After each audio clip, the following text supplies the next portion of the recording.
Hi students, कैसे हैं आप? आशा करते सब अच्छी होंगे।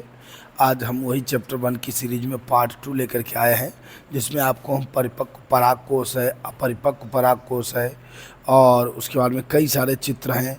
फलीलामेंट में अंतर, आवर्तबीजी पौधों में मादा युग्मकोद्भिद का वर्णन। मोस्ट इंपॉर्टेंट क्वेश्चन है, आवर्तबीजी पौधों में मादा युग्मकोद्भिद क्या होता है, ठीक है। और उसके बाद में आवर्तबीजी पुष्प की संरचना, ये सब चीज़ें आपको आज हम इस वीडियो के माध्यम से सिखाने वाले हैं। यहाँ पे मैं जो है पुष्प की संरचना आपको सिखाऊंगा, आवर्तबीजी पादपों में किस तरीके से पुष्प होता है, ये सारी चीज़ें आपको हम यहाँ सिखाने वाले हैं। उसके बाद संघजनन है, अचानवर्ती, कई चीज़ें देखते हैं, जितना हो सकेगा उतना इसके साथ में खींचेंगे। बाद बाकी नेक्स्ट टॉपिक में हम अगले वीडियो में पार्ट 3 में सारे टॉपिक ओवर करेंगे ये वाला। और अगला चैप्टर 2 भी आपके पास जल्द ही आएगा। लगातार प्ले लिस्ट से जुड़े रहेगा ताकि आप बेहतर वीडियो सारे कंप्लीट कर सकें। टोटल पेपर में आने वाले क्वेश्चन है, सीरीज है टोटल, ठीक है। ऐसे आप क्या करते हैं कि आज ये क्वेश्चन आपने देख लिया, कल दूसरा देख लिया, परसों आप कंफ्यूज हो जाते हैं हमें क्या पढ़ना चाहिए, तो यहाँ पे मैंने आपके लिए सीरीज बना दिया है। तो देखिए, परिपक्व परागकोश क्या होता है। परिपक्व परागकोश होता है और एक अपरिपक्व परागकोश होता है। अपरिपक्व और परिपक्व में डिफरेंस क्या होता है, पहले ये चीज़ देखिएगा कि परिपक्व में जो हमारी टेपिटम होता है, टेपिटम की परतें होती है इस तरीके की, ठीक है, इनको टेपिटम बोला करते हैं। और ये कौन सी होती है, ये इंडोडर्मिस, ये बाहरी वाली त्वचा को इसको एपिडर्मिस बोलते हैं। क्या बोलते हैं? एपिडर्मिस बोलते हैं। और इसके अंदर की जो त्वचा होती है ये इंडोडर्मिस ये वाली होती है, ठीक है। और ये मिडिल लेयर होती है, जो बीच का एरिया होता है, ये सब क्या है, ये मिडिल लेयर होता है। ये स्पोरोजिनस सेल्स होती हैं, स्पोरोजिनस सेल्स होती हैं। ये इतना बीजाणुजनन कोशिका के लिए होता है, ठीक है। ये हमारी होती है परिपक्व परागकोश होता है। जब भी आपको परिपक्व परागकोश बनाना हो तो आप इसी तरीके से क्या बना दीजिएगा, इस टाइप से एप्पल जैसा बना दीजिएगा, ठीक है। यहाँ पे चार खंड ऐसे ऐसे ऐसे, ठीक है। यहाँ पे भी ऐसे ऐसे, ये बड़ी कोशिकाएं हो जाएंगी। यहाँ पे भी चौकोर ऐसे ऐसे ऐसे ऐसे, और फिर इसके अंदर ऐसे ऐसे ऐसे, ये सारे में मैच कर दीजिएगा, ठीक है। परिपक्व परागकोश होता है, इसको स्पोरोजीनियस सेल्स कहते हैं, स्पोरोजीनियस सेल्स होता है, ठीक है। ये टेपिटम होता है बाह्यपरत, एक्सोडर्मिस होता है, एंडोडर्मिस होता है, मिडल लेयर होता है, ठीक है। तो इस तरीके से परिपक्व परागकोश बनता है। कैसे बनता है देखो, इसको मैं चित्र के माध्यम से भी दिखाता हूँ। परिपक्व परागकोश का चित्र,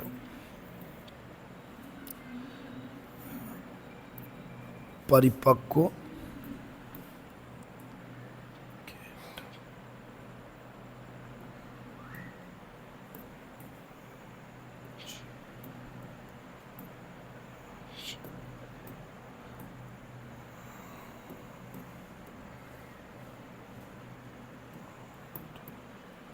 परिपक्व परागकोश, परिपक्व होता है, अपरिपक्व परागकोश होता है, दोनों होते हैं, ठीक है।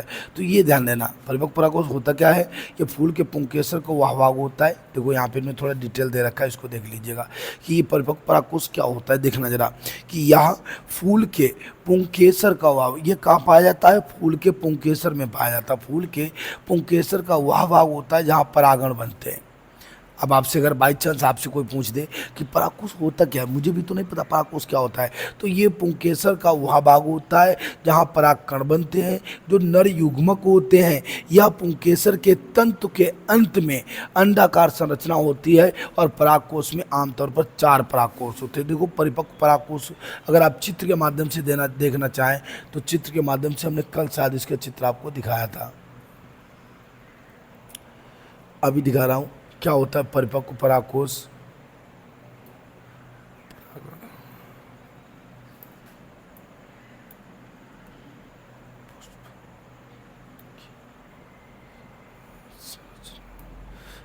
परिपक्व परागकोश क्या होता है। देखो, परागकोश ये होते हैं, परिपक्व परागकोश जो होते हैं ये कौन से होते हैं, मैं आपको ये दिखा रहा हूँ।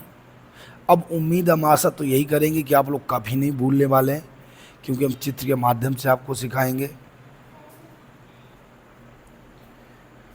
फिर हो जा भाई,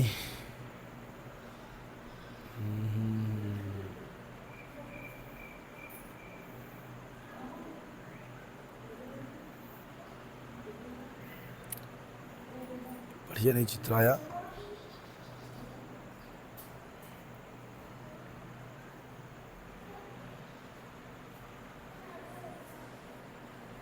चलो दिख रहा होगा ना, दिख रहा होगा, कोई बात नहीं। देखो ये होता है, ये हमने एक पुष्प का चित्र आपको दिखा रहे हैं, पुष्प के माध्यम। अब आप यहाँ से समझ के चलिएगा यहाँ पे क्या होता है, परिपक्व परागकोश किसे कहते हैं, इसको आप देख के चलिएगा। भाई चल रहा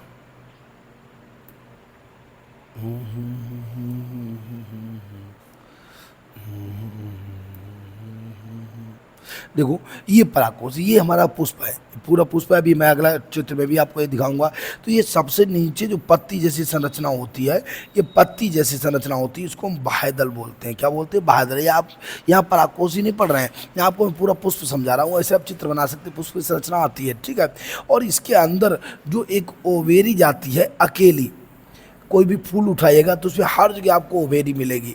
और ये अंदर ऐसे गर्भाशय जैसी संरचना, जैसे गर्भाशय होता है स्त्री में, ठीक वैसे संरचना बना लेती है। इसी को हम बोला जाता है, इसको अंडाशय बोला जाता है। क्या बोला जाता है? अंडाशय।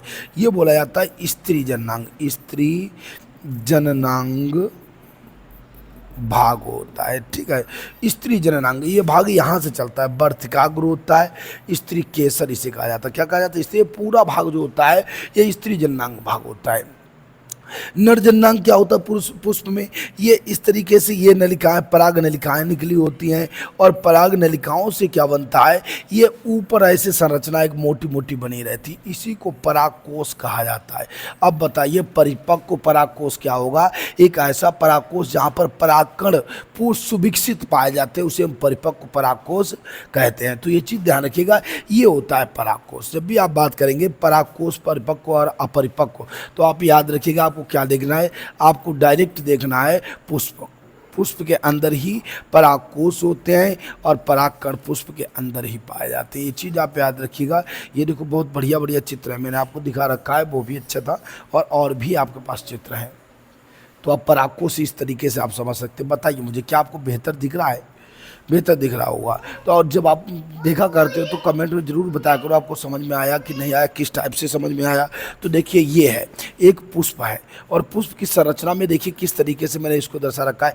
ये देखो स्त्री केसर भाग कौन सा होगा? स्त्री केसर एक ही भाग होता है, ध्यान रखिएगा। ये बीचों बीच में होता है इस तरीके से, और ये बर्तिकाग्र होता है, टोटल बर्तिका होता है, और ये अंडाशय होता है। अंदर यहीं पे बीज बना करते, यहीं पे बीज बनते हैं। बाह्य दल गिर जाएंगे, बाह्य दल गिर जाएंगे, और केवल अंडाशय रह जाएगा, इसमें बीज बन जाता है। इससे सरसों के पुष्प में होता है, ठीक है। ये बाह्य दल होते हैं, बाह्य दल के बाद ये दल होते हैं, इनको दल बोला जाता है, ठीक है। इसको क्या दलपुंज कहते हैं। एक बाहरी दलपुंज होता है, ये पंखुड़ियाँ जो होती हैं इनको दलपुंज कहा जाता है, ठीक है। ये एरिया जहाँ से फूल लगा रहता है इसको पुष्पासन कहते हैं। और उसके बाद में ये इसका जो ये वाले भाग होते हैं ये पुंकेसर होते हैं। क्या बोलते हैं? पुंकेसर। और यहीं पे जो ऐसी संरचना होती मोटी सी, हर फूल में ऐसी संरचना होती है, तो इसी को परागकोश कहा जाता है। इसको क्या बोला जाता है? परागकोश। और ये एरिया पुतंतु कहलाता है। पुंकेसर हो गया और ये स्त्री केसर हो गया। तो ये होता है फूल की भी संरचना यही होगी। और परागकोश आपसे पूछा जाए तो परागकोश भी अब आप बता सकते हैं। किसी फूल को आप उठाइएगा आप तुरंत बता देंगे परागकोश कहाँ पे होता है। उसका परागकोश का मतलब होता है, तो यही इन्होंने बताया परिपक्व परागकोश के अनुपस्थ काट का चित्र बनाना था, ठीक है। तो अनुपस्थ काट का चित्र कैसे? इस टाइप से बनता है। परागकोश की अनुपस्थ काट का हम चित्र बना रहे थे, ठीक है। तो परिपक्व परागकोश की अनुपस्थ काट, ये फूल का पुंकेसर होता है। आमतौर पर 4 परागकोश होते हैं। कितने होते हैं? 4 परागकोश होते हैं। एक होता है परागकोश, एक केवल पुंकेसर का वह भाग होता है, इसे एंथर कहते हैं, जहाँ पर क्या बनता है? पुंकेसर का ऐसा भाग जहाँ पर क्या बनता है? परागकण बनते हैं। दूसरा होता है परागकोश। आमतौर पर 4 परागकोश होते हैं, परागकणों के उत्पादन के लिए जिम्मेदार होते हैं। सब किसके लिए? परागकणों के उत्पादन के लिए जिम्मेदार होते हैं, ठीक है। तीसरा पॉइंट क्या है? टेपिटम है, ठीक है। ये कई सारे इसके पार्ट होते हैं। कुल मिला के हमें इसकी आवश्यकता नहीं है, हम केवल इसका चित्र देखेंगे। तो देखिए ये होता है परिपक्व परागकोश की संरचना। इस तरीके से परिपक्व परागकोश की संरचना होती है।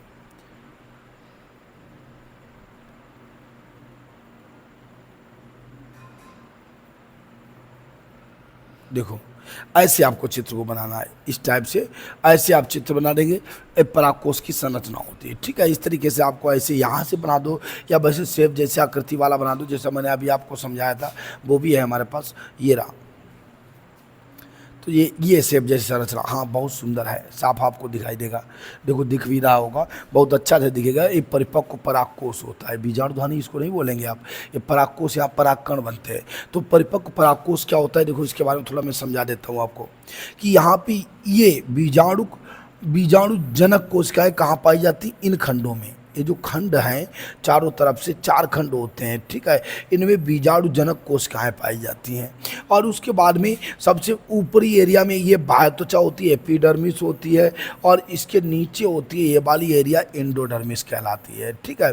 ये मिडल लेयर होती है, बीच में मिडल लेयर होती है, टेपिटम होता है, इसको क्या बोला जाता है, टेपिटम और स्पोरोजीनियस सेल्स। अगर आप इंग्लिश में नहीं बोल पाते हैं तो आप बोल देना बीजाणु जनक कोशिका, हिंदी में बोलते हैं बीजाणु जनक कोशिका और इंग्लिश में बोलते हैं स्पोरोजीनियस सेल्स। आपको चित्र ऐसे बनाना पड़ेगा, इसको बढ़िया से सेल्फी ले लीजिएगा, ये चित्र आपको वहाँ बनाना पड़ेगा। पेपर में अगर आया तो आप ये चित्र बनाएंगे तो इसकी सेल्फी ले लीजिएगा। सेल्फी का मतलब माइंड में सेल्फी का मतलब आप समझ गए होंगे, बढ़िया से इसको देख लीजिएगा ताकि बिना देखे भी आप बना सके। परिपक्व परागकोश होता है। दूसरे क्वेश्चन पे हम चलेंगे, वहाँ पे अपरिपक्व परागकोश क्या होता है। अगला क्वेश्चन हमारा है अपरिपक्व।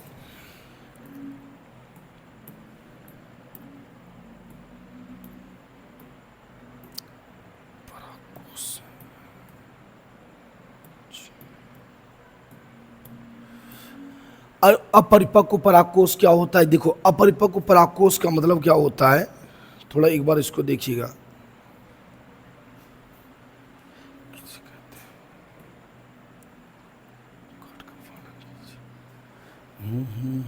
अपरिपक्व यानी क्या होता है, देखो एक बार समझिएगा। 4 तो खंड हो गए इसके, ठीक है। परागकोश, तो परागकोश ही दे रखा है, परागकोश।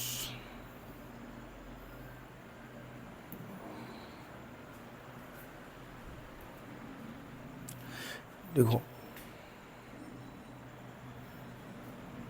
केवल चित्र दिखा रखा है भाई, इसको लघु बीजाणुधानी भी कहते हैं, ठीक है। अपरिपक्व परागकोश होता है, लघु बीजाणुधानी भी इसको कहा करते हैं। मिला नहीं चित्र, तो परागकोश कुल मिला के याद रखिएगा। परागकोश का मतलब होता है जहाँ पे परागकण बना करते हैं, ठीक है। परागकण जहाँ जहाँ बनते हैं वो सभी परागकोश कहलाते हैं। और अपरिपक्व क्या होता है,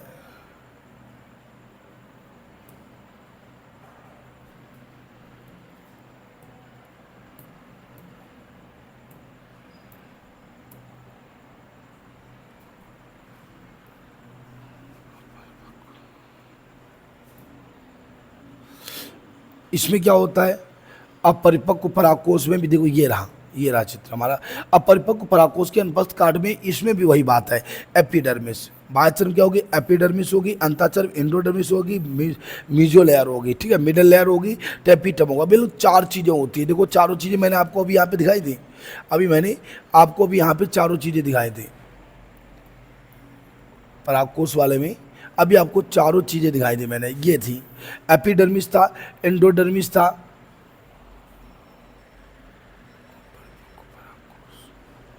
देखो इसका चित्र भी दिखा देते हैं आपको, ठीक है। तो चारों चीज़ें इसमें पाई जाती, ये था। मैंने अभी आपको जो चित्र दिखाया था ये परिपक्व परागकोश का इस तरीके का चित्र था।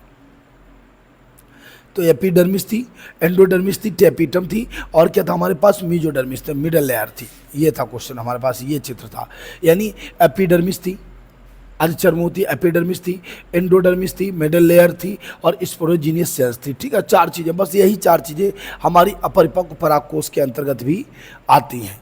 ये चारों चीज़ें अपरिपक्व परागकोश में भी आती हैं। इसका चित्र कैसे होता है, जो एक बार चित्र देख लेते हैं।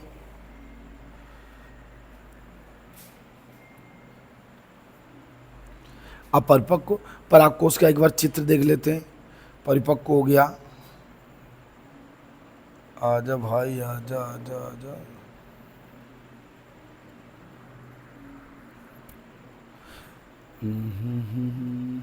ये जो एंथर जैसे मोटे मोटे होते हैं काट के ये ऐसे ये 4 लेयर निकाली जाती हैं, और यही परागकोश कहलाता है। परागकोश की काट कहलाती है, इसको सीधा काटा जाता है तो ये इस तरीके से दिखाई देता है, ठीक है। कभी मैं उसका प्रैक्टिकल भी आपको दिखाऊंगा करके, ठीक है।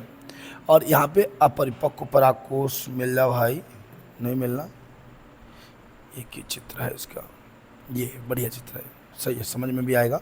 तो देखो ये जैसे आपने परिपक्व पराकोष जब आप बनाए थे, तो परिपक्व पराकोष में आपने क्या किया था, यहाँ पे इनकी लेयर जो थी अलग अलग कर दी थी, ऐसे ऐसे ऐसे ऐसे कर दी थी। यहाँ पे ऐसे नहीं करना है, केवल गोला करने, 4 गोला करने और ये लेयर कई बना देना है इसकी। ऐसे एक चली गई, फिर दूसरी चली गई, तीसरी चली गई, चौथी, मिनिमम 3 से 4 लेयर बना देना। और यहाँ पे भी ऐसे ऐसे इसको काटना नहीं है, आपको केवल चित्र साला साला केवल चित्र बनाना, लेयर बनानी है। और उसमें क्या होता है, प्रत्येक कोशिका अलग हो जाती है, जो परिपक्व होता है उसमें कोशिका अलग हो जाती है और इसमें केवल लेयर बनाई जाती है। तो देखो इस तरीके से ये परिपक्व पराकोष कंडीशन सेम होगी, टेपिटम होगा, ठीक है, अंतर बाह्य त्वचा होगी, अंतर त्वचा होगी, ठीक है, ये सब स्पोरोजीनियस सेल्स होंगी। तो इस तरीके से ये अपरिपक्व पराकोष होता है। अब मैं थोड़ा आपको वीडियो पीडीएफ के माध्यम से दिखा देता हूँ क्या होता है परिपक्व पराकोष। देखिए जरा,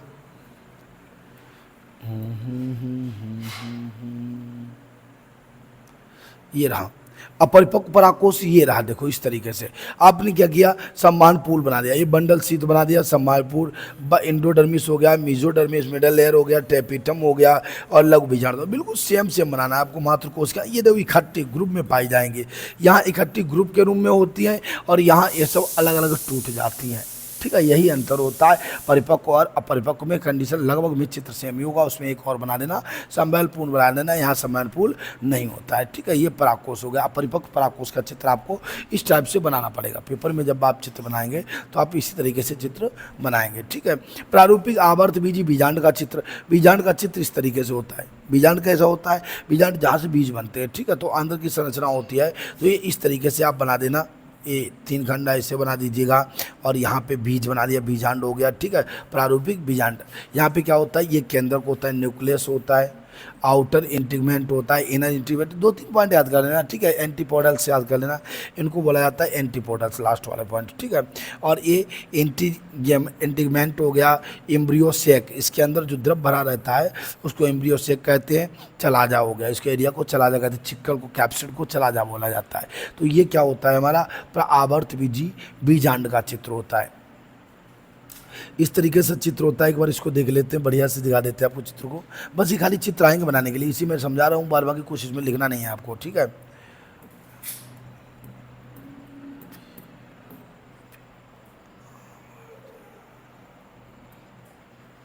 ये केवल चित्र ही आएंगे।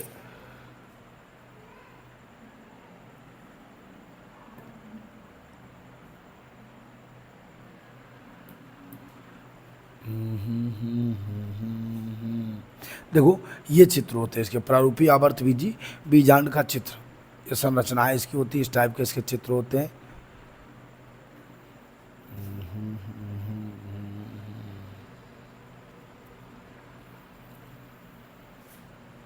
आप पेपर में जब बनाएगा तो पेपर में आप इस टाइप का चित्र बनाएगा, आवर्त बीजी बीजांड का चित्र है। अगर आप हिंदी में बना सकते हैं, क्योंकि आपको इंग्लिश वाले वर्ड नहीं याद रहते हैं, तो ऐसी अवस्था में आप हिंदी वाले वर्ड यूज कर लीजिएगा, ठीक है। ये आवर्त बीजी बीजांड के चित्र हैं। यहाँ पे क्या क्या चीज़ दी गई देख लीजिएगा आप एक बार। ध्रुवीय केंद्रक होता है, निभाग होता है, बहुत सारी चीज़ें होती है। देखो क्या क्या होगा, देखना, ये बीजांड होते हैं, ये छोटे छोटे छोटे छोटे पॉइंट जो पड़े रहते हैं ये बीजांड काय कहलाते हैं, ठीक है। फिर प्रतिमुखी कोशिकाएं, ये वाली कौन सी होती है, प्रतिमुखी कोशिकाएं बोली जाती हैं। और ये होते हैं बीच में 2 ध्रुवीय केंद्रक होते हैं और ये भ्रूण कोश होता है, जो एरिया पूरा होता है इसमें भ्रूण बंद रहता है, तो इसे भ्रूण कोश कहते हैं। ये चलाजा बोलते हैं, निभाग को चलाजा बोला जाता है, ठीक है। ये बीजांड द्वार हो गया और ये बीजांड ब्रंत हो गया, जिसमें लगा रहेगा उसको बीजांड ब्रंत कहते। बताइए ये सरल है कि नहीं, बताइए। बीजांड काय हो गया, प्रतिमुखी कोश क्या हो गई, भ्रूण कोश हो गया पूरा एरिया, ठीक है। और भ्रूणी केंद्रक हो गए वाले, निभाग हो गया, बीजांड द्वार हो गया और बीजांड ब्रंत हो गया। तो इस तरीके से आप चित्र को बना सकते हैं। अगर आपको ये चित्र अच्छा लगे तो ये प्रारूपी बीजांड का चित्र बेहतर रहेगा आपके लिए। क्या होता है प्रारूपी बीजांड, देखो, प्रारूपी बीजांड के भागों का विवरण दिखाते हुए एक स्पष्ट साफ सुथरा चित्र को मिला गया। बीजांड एक ग्रंथ के द्वारा बीजांडासन के साथ जुड़ा रहता है। जिस स्थान बीजांड में बीजांड से जुड़ता है उसे हाइलम कहते हैं। यानी इसमें क्या होता है, इसमें बीज बनता है। यहाँ पे ये बीजांड के ग्रंथ के द्वारा, एक डंठल के द्वारा, ग्रंथ को डंठल बोला जाता है, ठीक है, डंठल के द्वारा जुड़ा रहता है और इस तरीके से इसमें बीज बना करते हैं। प्रारूपी बीजांड का चित्र हो गया। इस तरीके से आप बना दीजिएगा, यही वाला ईजी है, ये चित्र आपके लिए बेहतर पड़ेगा और यही चित्र आप बनाएगा पेपर में, ठीक है। अगला क्वेश्चन हमारा देखो क्या कह रहा है। नेक्स्ट प्रारूपी बीजांड के बाद है, छोटे छोटे क्वेश्चन है, देख लीजिए, फिर मैं आपको बताऊंगी। ये सारे चित्र केवल आने वाले हैं पेपर में, अगर इनमें से आया क्वेश्चन तो केवल चित्र बनाना पड़ेगा। तो इस तरीके से आपको चित्र बनाना है। चलाजा को हम निभाग बोला करते हैं, हिंदी में इसको क्या बोला करते हैं, निभाग बोला करते हैं चलाजा को, ध्यान रखिएगा, ठीक है। अगला पॉइंट मेरा क्या बन रहा है, अगला क्वेश्चन हमारा कह रहा है फली तथा लामेंट में अंतर। फली क्या होता है, लामेंट क्या होता है। तो फली जो होती है एक फल होता है, फली क्या होती है, एक फल होता है, लेकिन लामेंट जो होता है एक संशोधित फली होती है। अब याद रखिएगा, फली एक बड़ा भाग हो गया और लामेंट एक छोटा भाग हो गया, फली का एक पार्ट हो गया, ठीक है। तो फली का मतलब होता है एक फल और लामेंट का मतलब होता है एक छोटी सी फली, एक संशोधित फली बया तैयार की गई फली होती है, ठीक है। इसमें तो बीज बनते हैं, लेकिन लामेंट में एक भी बीज में केवल एक बीज होता है। उसमें बहुत सारे बीज होते हैं, आप केवल एक बीज होता है। फली खुल जाती है, मटर की फली होती है जो खुल जाती है, लेकिन लामेंट नहीं खुलता है। लामेंट कैसा होता है, छोटी छोटी, जैसे आपने सेम देखा होगा। आज के समय में क्या होता है, जो सेम आती है तो सेम की फली एक होती है मोटी मोटी, वहाँ पे बहुत सारे बीज होते हैं, आप बीज निकाल लेते हैं, बीज की सब्जी बना लेते हैं। लेकिन एक जो देसी फली, जो हाइब्रिड जो फली आती है, वो बिल्कुल चपकी होती है, वहाँ पे बीज होता ही नहीं है, होगा भी तो एक बीज पड़ा होगा कहीं ना कहीं, और उस फली को ही काटा जाता है, बिल्कुल पत्ती जैसी होती है, उसी को काट के सब्जी बनाई जाती है, वहाँ पे बीज नहीं होता है। तो इसी को लामेंट बोलते हैं, ठीक है। फली और लामेंट में अंतर।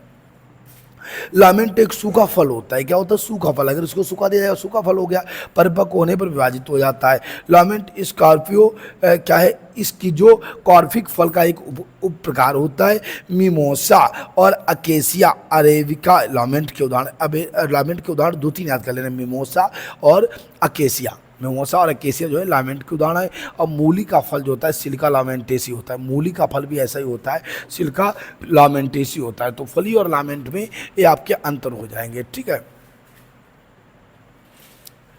फली तो आप जानते भी हैं, लामेंटम का चित्र आपको बता देते हैं, देखने अगर मिल जाए।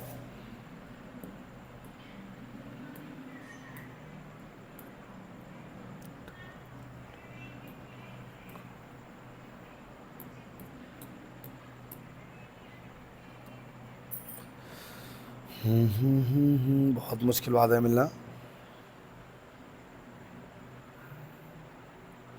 नहीं मिलेगा। कुल मिला के आप याद रखिएगा कि लामेंट जो होता है वो संशोधित फली ही होती है।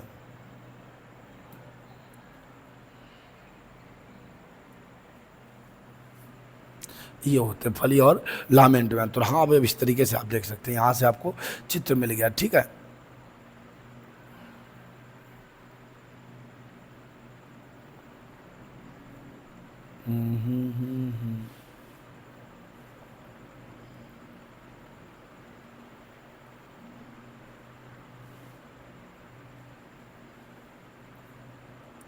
देखो, अब आप बताइएगा, यहाँ से मैं आपको बेहतर सिखा देता हूँ। हमारे पास वो एग्जाम्पल आ चुके हैं जिन्हें आप बेहतर समझ सकते हैं, बेहतर समझ जाएंगे, ठीक है। अब जैसे ये क्या है, ये है, आप इसकी बात करो, आप इसकी बात करो, ये चित्र आपको जो देखा गया है, चित्र आपको देखा गया है। अब बताइए मुझे, क्या आप लोग, एक आती मटर की फली, एक क्या होती है, एक मटर की फली होती है। मटर की फली तो आप सभी लोग जानते हो, मैंने इससे पहले भी चित्र में दिखाया हुआ है। लेकिन एक आपने देखा होगा इमली की फली होती है। अब बताइए, इमली की फली, कैप्सिड ऐसा होता है, खोल जो पूरा कवच होता है, उसके अंदर क्या होता है, उसके अंदर बीज बंद होता है, बीज में बहुत सारा बूंद पोष लगा रहता है, पोषण लगा रहता है, ठीक है। तो वो तो इमली की फली हो गई। तो इमली की फली का जो बाहरी चोल होता है, इसको फली नहीं बोलेंगे, इसको कवच को एक खपटा जैसा होता है, इसको आप लामेंटम बोलते हैं। एक ये क्या होती है, इसको बोला करते हैं हम लोग, बबूल कहते हैं, बबूल कहते हैं, ठीक है। तो बबूल की फली जो होती है, अब ये फली नहीं है, फली मटर की फली होती है, छिलका होता है अलग, आराम से निकाला जा सकता है, इसे खोला नहीं। इसका देखो, प्रत्येक एरिया में देखो एक बीज होता है, प्रत्येक एरिया में एक बीज होता है, ये लामेंटम होता है। और फली में क्या होगा कि पूरी फली इस टाइप से चली आएगी और यहाँ पे जगह जगह पे बीज होगा, जगह जगह पे। फली में क्या होता है, जगह जगह पे बीज होते हैं, और लामेंटम में क्या होता है, प्रत्येक एरिया में अलग अपना स्पेशल केवल एक बीज होता है। क्या अब आपको समझ में आया? वही इमली में होता है कि प्रत्येक एरिया में अलग अलग एक एक बीज होता है, उसको हम लामेंटम बोलते हैं। और फली किसे कहते हैं, जो सीधा एक ही कवच होता है और इसी के अंदर पूरे बीज होते हैं, उसको फली कहते हैं। ये सारे बीज एक साथ साथ होते हैं, लेकिन ये बीज एक दूसरे से बहुत सारी दूरी पर होते हैं, ये लामेंटम कहलाते हैं और फली कहलाते हैं। आप बताइए मुझे, ये एक संशोधित फली है, ये फली बोली जा सकती है लेकिन ये फली है नहीं, संशोधित फली है, लेकिन फली तो फली होती है, एक फल होता है, ठीक है। ये याद रखिएगा। आप एग्जाम्पल बहुत बढ़िया ले सकते हो, मटर ले सकते हो, आप बबूल ले सकते हो, ये सारे एग्जाम्पल हमारे फली और लामेंटम के हैं, ठीक है। तो देखिए लामेंटम है, बबूल है, बबूल का कांटा है, ठीक है। तो यहाँ पे देखो जगह जगह पे अलग अलग आपका कैप्सिड पाया जाएगा, उसी को आप लामेंटम कहते हैं, ठीक है। लामेंटम हो गया। लामेंटम में प्रत्येक खंड जो होता है अलग अलग होता है, पूरा अलग अलग तरीके से। और फली तो आप जानते ही, मटर, आप एग्जाम्पल मटर ले लो, मटर ले लो एग्जाम्पल, आपको हमने कल भी गाया था, आज भी प्रयास कर रहे हैं आपको समझाने का। तो फली और लामेंटम आप शायद आप कभी नहीं भूलेंगे। देखिए सारे बीज एक साथ मैच कर रहे हैं कि नहीं, सारे बीज जो है एक दूसरे को टच कर रहे हैं, सारे बीज इसमें जो है एक दूसरे को टच कर रहे हैं, वो फली होगी। और अगर ये बीज, सारे बीज जब एक दूसरे को एक साथ टच करेंगे तो उसको आप फली कहेंगे। लेकिन अगर यही मटर अगर इस टाइप से होती, फिर यहाँ से चली जाती है ऐसे, फिर यहाँ से चली जाती है ऐसे, इस टाइप का आपको जो भी फली मिल जाए, है तो फली, इसे संशोधित फली ही कहेंगे। और यहाँ पे एक बीज, एक बीज, यहाँ पे एक बीज, यहाँ पे एक बीज, यहाँ पे, बताइए ये क्या है? ये लामेंटम है। फली क्या है? जिसमें एक साथ सारे बीज टच किए जाए। बस यही हमारी इसकी परिभाषा थी और यही मैं आपको बताना चाहता था। अब आप बेहतर समझ गए लामेंटम क्या होता है, फली क्या होती है, ठीक है। लगातार पेज जुड़े रहेंगे, हम सारे वीडियो कंप्लीट करेंगे, टोटल आपकी केमिस्ट्री बायो कंप्लीट करेंगे। फली एक फल होता है, जबकि लामेंटम एक संशोधित फली होती है। फली में बीज होते हैं, लेकिन इसमें लामेंटम में केवल एक बीज होता है, प्रत्येक लामेंटम में एक बीज होता है। फली खुलती है लेकिन लामेंटम खुलता नहीं है, ये खुलेगा नहीं, ये खुलेगा तो सारे बीज अलग अलग हो जाएंगे। फली जब आपको भोजन बनाना है, फली को तोड़ लो, खोल लो इसको, ठीक है। लामेंटम एक सूखा फल होता है, अब ये जब क्या होगा, ये सूख जाएगी, ये सूख जाएगी, सारे बीज अलग अलग कर देगी, परिपक्व होने पर विभाजित हो जाता है, ठीक है। लामेंटम स्कॉर्पियो जो कि फल होता है, मिमोसा हो गया, आर्केसिया हो गया, बबूल बोल देना, आप बबूल बोल देना, ठीक है। यहाँ पे आप क्या बोल रहे हैं, बबूल बोल देना, इमली बोल देना, ये सभी लामेंटम होते हैं, ठीक है, ऐसे बोल देना आप। मूली का फल सिल्का लामेंटेसी होता है, मूली के फल में भी लामेंटेसी, सिल्का लामेंटेसी पाया जाता है, ठीक है। आवर्तबीजी पौधों में मादा युग्मकोद्भिद क्या होता है? देखो मादा युग्मकोद्भिद आप समझ गए होंगे, युग्मक को उत्पन्न करने वाला अर्थात भ्रूण कोश होता है। जहाँ पे जैसे आप स्त्री में मादा युग्मकोद्भिद क्या है, अभी एक आप फीमेल की बात करें तो फीमेल में मादा युग्मकोद्भिद क्या होता है, देखिए जरा एक सेकंड। फीमेल में मादा युग्मकोद्भिद,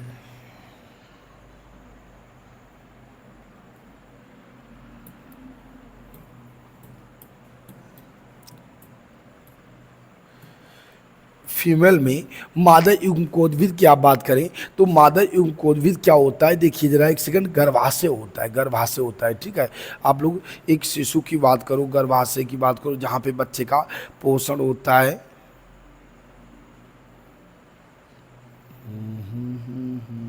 ये एरिया जो होता है फीमेल में मादा युग्मकोद्भिद, ये एरिया होता है गर्भाशय, इसको मादा युग्मकोद्भिद कहा करते हैं, जहाँ शिशु जो है सुरक्षित रहता है 9 माह तक, ठीक है। ये फीमेल में मादा युग्मकोद्भिद हो गया। और यहाँ पे क्या होता है, यही फली का खंड होता है, फली का भी सिस्टम यही होता है। जैसे आप मटर की बात करें तो मटर में क्या होता है, ये मादा युग्मकोद्भिद परागकोश होता है। परागकोश कौन सा है, ये परागकोश एरिया होता है जहाँ पर बीज बनता है।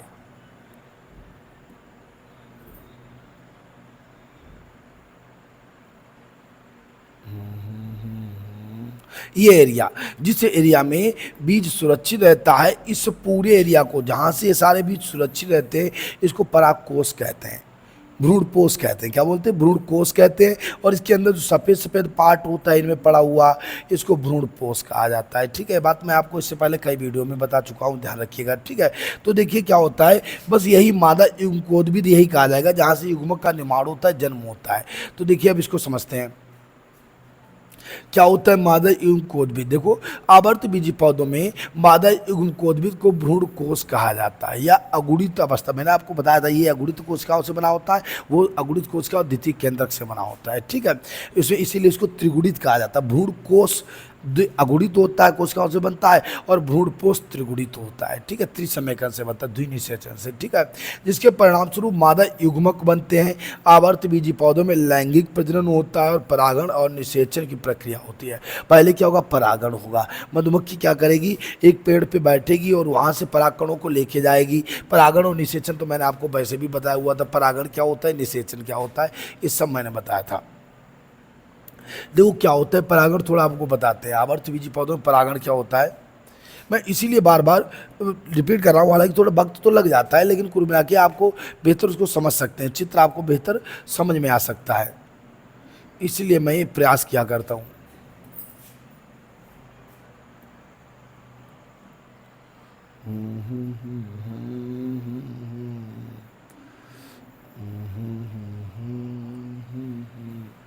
देखो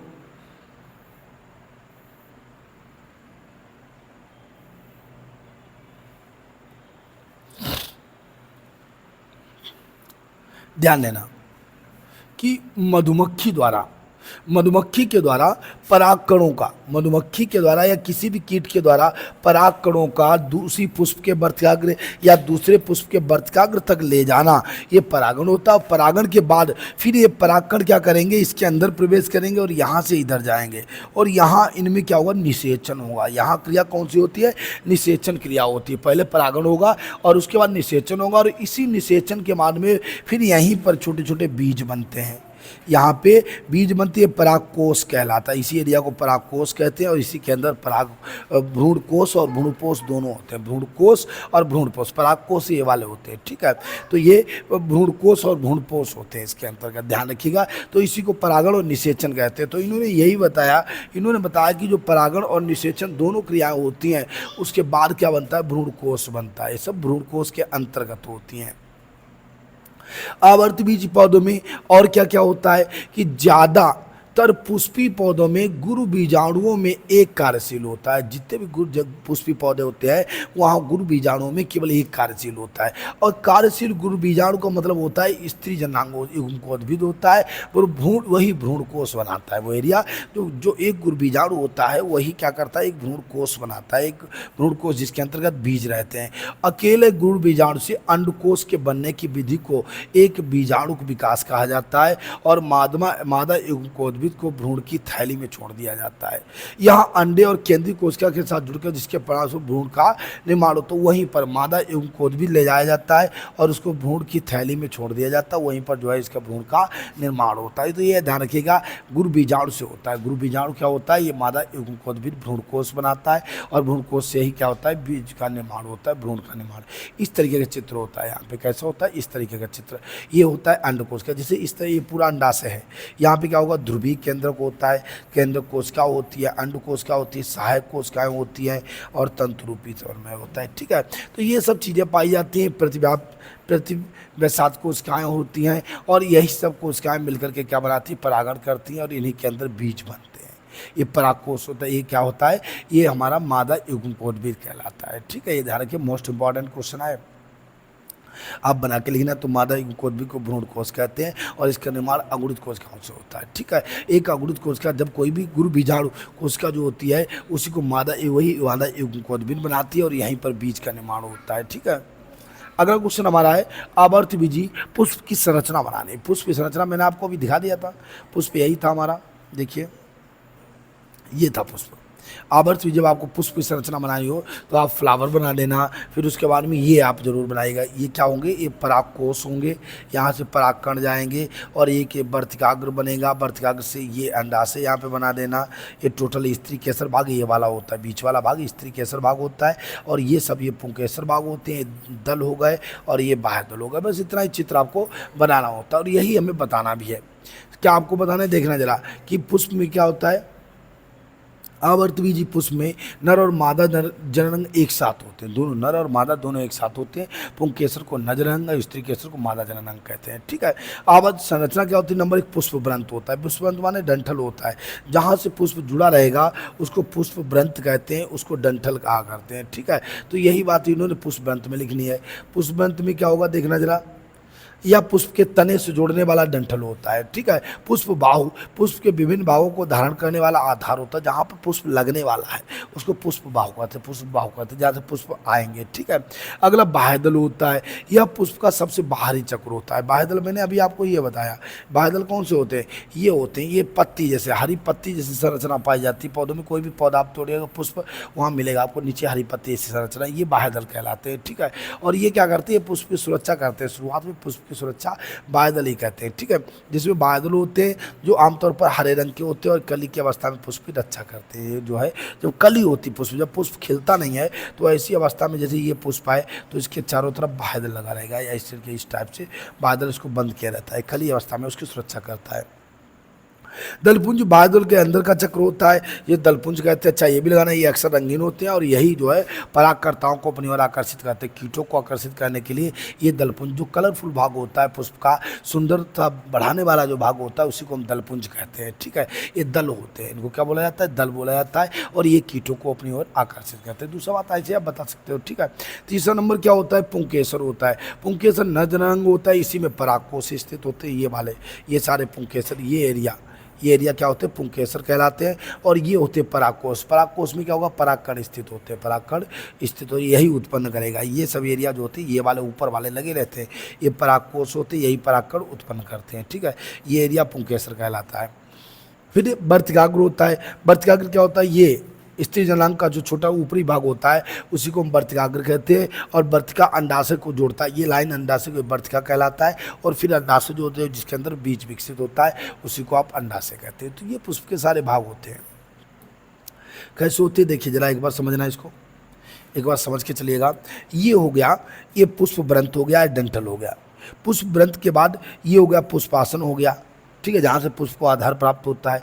और ये होता है बाह्यदल, ये हरी पत्ती जैसी संरचना बाह्यदल होती है, कली अवस्था में पुष्प की सुरक्षा करता है। अगला नंबर होता है दल। दल कैसा होता है? बाह्यदल के बाद एक जो संरचना होती है वो दल कहलाती है। ये अक्सर रंगीन होते हैं, आकर्षक होते हैं, और यही कीटों को आकर्षित करते हैं ताकि परागण क्रिया हो सके। ठीक है, उसके बाद होता है हमारा पुंकेसर। ये जो पुष्प के नर जननांगों का पार्ट जो होता है उसको पुंकेसर कहा जाता है, और इसी में होते हैं क्या? इसी में परागकोश रहते हैं, परागकोश के अंदर परागकण मौजूद होते हैं। और परागकोश के बाद फिर होता है स्त्री केसर। स्त्री जनांगों का जनांग स्त्री केसर कहलाता है। इसका सबसे बाहरी भाग वर्तिकाग्र कहलाता है, और जो जोड़ता वर्तिकाग्र और अंडाशय को जोड़ने वाली नली जो होती है वर्तिका कहलाती है, और नीचे क्या होता है? अंडाशय होता है, जहाँ पर बीज का निर्माण होता है। तो ये पुष्प की टोटल संरचना हो गई। आप चित्र भी इसी टाइप का बना सकते हैं। ऐसे चित्र बनाएगा, हालांकि कलरफुल नहीं बना पाओ कोई फर्क नहीं पड़ता है, आपको चित्र इस टाइप से ही बनाना पड़ेगा। ठीक है, अगले क्वेश्चन पे हम बात करते हैं। नेक्स्ट क्वेश्चन हमारा क्या कह रहा है? बस हम थोड़े ही पढ़ाएंगे, इसमें ज़्यादा नहीं पढ़ाएंगे, बाद में कल करेंगे, बहुत कुछ हो गया आज। ठीक है, अगला क्वेश्चन हमारा क्या है देखिए जरा एक बार। तो ये हमारे क्वेश्चन होगा। ठीक है, उदाहरण असंग जनन क्या होता है? अब बीजाणुता क्या होती है, असंग जनन क्या होता है? ये क्वेश्चन बड़े हैं हमारे, चुनारी उद्भिद भी आए, आपको सिखाऊंगा कल मैं आप इन सभी क्वेश्चनों के बारे में आपको बताऊंगा। और आज के लिए जो है जय हिंद। आज हमारे वीडियो में इतने क्वेश्चन आएंगे, पार्ट 3 में हम आगे बात करेंगे। आज के लिए जय हिंद।